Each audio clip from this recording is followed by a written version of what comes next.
Hello friends, my self विशेष कटियार।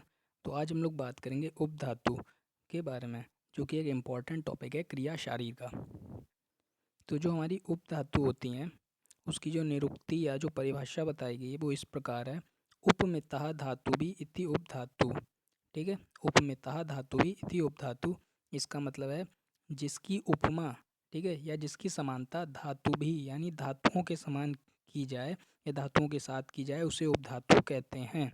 ठीक है, इसका मतलब है धातु के समान शरीर में विद्यमान द्रव्य जो शरीर को धारण तो करते हैं परंतु उनका पोषण नहीं करते, उपधातु कहलाते हैं। ठीक है, इसका मतलब यहाँ पर दो पॉइंट आते हैं, एक धारण और एक पोषण।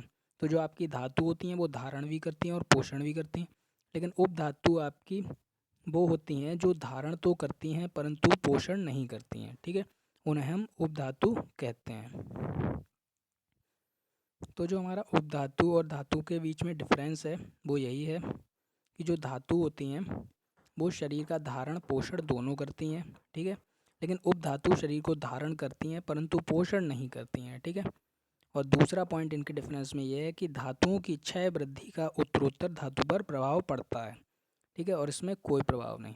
इसका मतलब है कि धातुओं की क्षय वृद्धि का उत्तरोत्तर धातु पर प्रभाव, यानी कि अगर रस कम होगा, ठीक है, जो रस रक्त मांस मेद अस्थि मज्जा शुक्र हमारी जो धातु हैं, तो उसमें अगर रस की क्षय या वृद्धि होगी तो उसका प्रभाव रक्त पर भी पड़ेगा। ठीक है, क्योंकि रस से रक्त बनता है। ठीक है, जबकि जो उपधातु है उसमें ऐसा कुछ भी नहीं है। ठीक है, कोई प्रभाव ऐसा नहीं देखा जाएगा। वहीं तीसरा पॉइंट है धातुओं का रूपांतरण या उत्तरोत्तर धातु में परिवर्तन, इसमें कोई परिवर्तन नहीं। थर्ड पॉइंट के कहने का मतलब है कि जैसे रस से रक्त का बनना, रक्त से मांस का बनना, ठीक है, इस प्रकार मांस से मेद, मेद से अस्थि, अस्थि से मज्जा, मज्जा से शुक्र। तो ये क्या है, धातुओं का रूपांतरण उत्तरोत्तर धातु में ये परिवर्तन इनका होता है। ठीक है, जबकि उपधातु में ऐसा कुछ नहीं होता है। फिर आता है उपधातु का निर्माण एवं पोषण। तो उपधातु का निर्माण कैसे होता है, उसका पोषण कैसे होता है। प्रत्येक धातु पर अपनी धात्वाग्नि की क्रिया के परिणाम स्वरूप जो प्रसाद भाग बनता है उसके स्थूल भाग से स्वधातु पोषण एवं सूक्ष्म अंश से उत्तरोत्तर धातु एवं उपधातु का निर्माण होता है।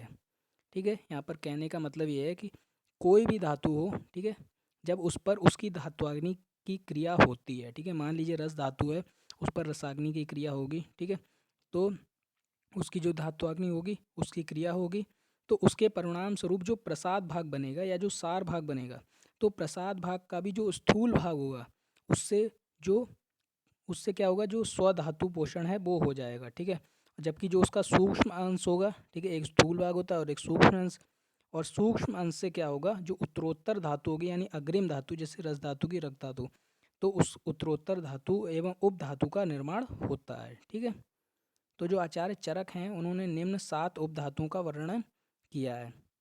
इसका श्लोक है, रसात स्तन्यम स्त्रिया रक्तम असृजा कंडरा शिरा मासाद वसा त्वचा सच्चा मेत्सा स्नायु संभवा। ठीक है, रसात स्तन्यम स्त्रिया, रस मतलब जो रस धातु है, स्तन्यम स्तन्य हो गए, स्त्रिया का मतलब यहाँ पर आर्तव से लिया गया है। ठीक है, यानी रस धातु की उपधातु कौन कौन सी हैं, एक आपकी स्तन्य है और दूसरी स्त्रिया यानी आर्तव है। ठीक है, और रक्त धातु की दो उपधातु कौन सी हैं, एक कंडरा और एक सिरा। ठीक है, एक हो गई कंडरा यानी गोल स्नायु, ठीक है, टेंडन जिसको कहते हैं, और सिरा, ठीक है, यानी वेंस। फिर तीसरी है हमारी मांस धातु। तो मांस धातु की दो उपधातु होती हैं, एक हमारी वसा और एक त्वचा। ठीक है, वसा और त्वचा, यहाँ पर मांस धातु की दो उपधातु हैं। और सठ चा मेत्सह स्नायु संभवा। ठीक है, और जो सठ त्वचा यानी जो मांस था उसकी वसा, और सठ का मतलब है सठ त्वचा। ठीक है, और जो मेद धातु है उसकी दो उपधातु होती हैं, दो क्यों, एक उपधातु होती है स्नायु। ठीक है, मेद की एक धातु होती है, उपधातु होती है स्नायु। ठीक है, जिसको हम लिगामेंट्स भी कहते हैं। फिर यहाँ पर आचार्य जो शारंगधर हैं उन्होंने भी बताया है उपधातु के बारे में। तो यहाँ पर हम भेद देखते हैं कि चरक और शारंगधर के बीच में क्या डिफरेंस है, किसने कैसे माना है। तो रस धातु की उपधातु स्तन्य आर्तव चरक ने मानी है, जबकि शारंगधर ने केवल स्तन्य माना है। रक्त धातु की उपधातु कंडरासिरा चरक ने मानी है, आर्तव शारंगधर ने माना है। मांस धातु की उपधातु चरक ने वसा षट्त्वचा मानी है, जबकि शारंगधर ने केवल वसा माना है। मेद धातु की उपधातु चरक ने स्नायु मानी है, जबकि शारंगधर ने स्वेद माना है। ठीक है। अस्थि मज्जा शुक्र की चरक ने कोई भी उपधातु नहीं मानी है, जबकि शारंगधर ने अस्थि की उपधातु दंत मानी है, मज्जा की केश रोम मानी है और शुक्र की ओज मानी है। ठीक है। तो जो शारंगधर एक ऐसे आचार्य हैं जिन्होंने सातों धातुओं की सातों उपधातु बताई हैं। ठीक है। लेकिन जो उपधातु हैं वो चरक ने भी 7 मानी है और शारंगधर ने भी 7 ही मानी है। ठीक है। बस डिफरेंस है कि कौन सी धातु की कौन सी उपधातु मानी है।